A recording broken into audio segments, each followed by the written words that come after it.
नमस्कार शेतकरी मित्रांनो, पहिला उपवास उठल्यानंतर आपण 5 फेडिंग पूर्ण केले आणि त्यानंतर आपला परत दुसरा उपवास पण बसला आहे। व्हिडिओवरती तुम्ही धागा बघू शकता। धागा ह्या अळ्या उपवास बसल्यानंतर पण सोडतात। व्हिडिओ थोडा लेट काढल्यामुळे काही अळ्या आपल्या उपवासावरून पण उठल्या आहे। अळ्या पूर्णपणे एकसारख्या पण आहे।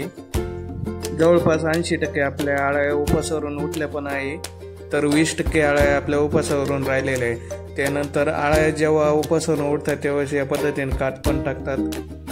त्यानंतर आपण त्यांच्यावर चुन्याची धुराळणी केली। बेडवरती पाला शिल्लक नव्हता, त्यामुळे चुन्याची धुराळणी थोडी उशिरा केली।